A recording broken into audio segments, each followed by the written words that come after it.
Hello everyone, मेरा नाम मिथिलेश कुशवाहा है। मैं आप सभी को अपने इस YouTube channel MK study centre में स्वागत करता हूं। देखिए, इस चैनल के माध्यम से हम जितने भी शॉर्ट टॉपिक्स हैं, छोटे मोटे टॉपिक्स हैं जो कि एग्ज़ाम की दृष्टि से महत्वपूर्ण है, जो एग्ज़ाम में बार बार पूछे गए हैं, उनको लेकर आते हैं और आपको एकदम आसान भाषा में समझाते हैं। तो आज का जो हमारा टॉपिक्स है वो होने वाला है उदासीनीकरण अभिक्रिया को लेकर।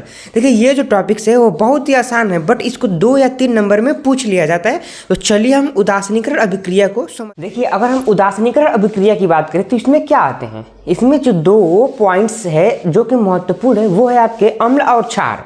देखिए, अम्ल और क्षार के क्रिया के द्वारा ही क्या बनता है, आपका उदासीनीकरण अभिक्रिया होता है।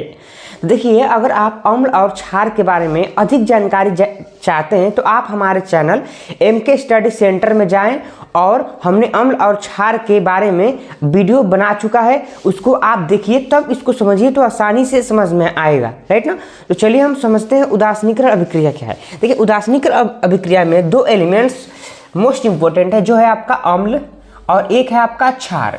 अब इन्हीं से आपका उदासीनीकरण जो अभिक्रिया है वो होता है। देखिए कैसे, कि जब किसी अम्ल व क्षार को मिलाया जाता है तो इनकी परस्पर क्रिया के द्वारा लवण और जल का निर्माण होता है। तो ये था आपका अम्ल व क्षार।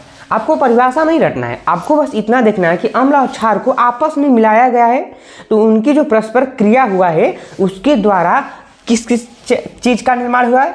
पहला जो है लवण और जल का निर्माण होता है। यह जो क्रिया होती है उसी को उदासीनीकरण अभिक्रिया बोलते हैं। देखिए, आप इसको कैसे अपने मन से बना सकते हैं कि जब हम अम्ल व क्षार को क्या किए, आपस में मिलाएं तो क्रिया हुआ, तो मिलाने पर एक क्रिया हुआ जिसके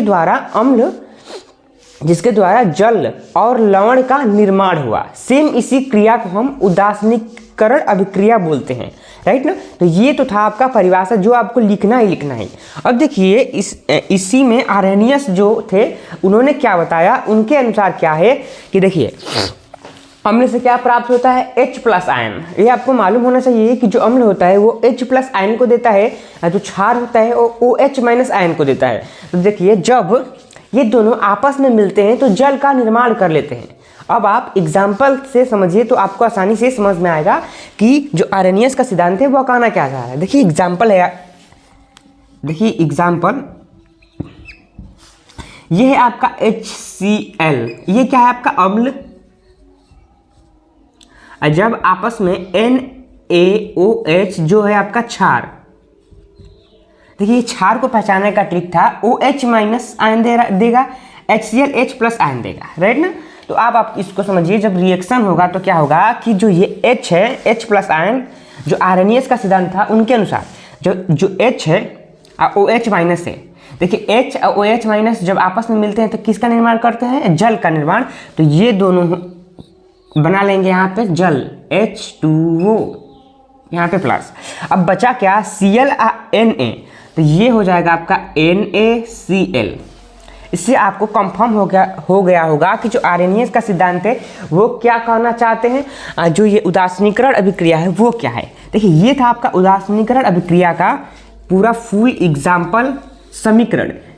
देखिए, परिभाषा के साथ साथ आपको समीकरण भी लिखना है, क्योंकि समीकरण भी मोस्ट इंपॉर्टेंट है। अगर आप परिभाषा को लिखते हैं तो 2 नंबर का अगर होगा तो 1 नंबर ही आपको मिलेगा। अगर आप समीकरण को लिखते हैं समीकरण के साथ साथ तो 2 नंबर आपका पूरी तरह से मिल जाएगा। तो ये था हमारा जो उदासीनीकरण अभिक्रिया। इसमें हुआ क्या कि अम्ल और क्षार को जब आपस में मिलाएं तो ये था हमारा लवण का निर्माण हो गया। आइए, हमारा H2O जो आपको मालूम होगा जल का निर्माण हो गया। तो यही था आपका आर्हेनियस के सिद्धांत कि जब अम्ल से आपका H+ आयन, क्षार से आपका OH- आयन आपस में क्रिया करता है तो H2O का निर्माण करता है। तो आप इसका स्क्रीनशॉट ले लीजिए। देखिए, ये जो टॉपिक्स था वो बहुत ही आसान टॉपिक्स था। आसान के साथ साथ ये क्लास 10th में जो टॉपिक्स है वो उनमें एक ये ट्रेंडिंग टॉपिक्स था जिसको आपको जानना एकदम इम्पोर्टेंट था, क्योंकि उदासीनीकरण अभिक्रिया अधिकांश बार ये पूछा गया कि उदासीनीकरण अभिक्रिया को बताइए कि क्या है।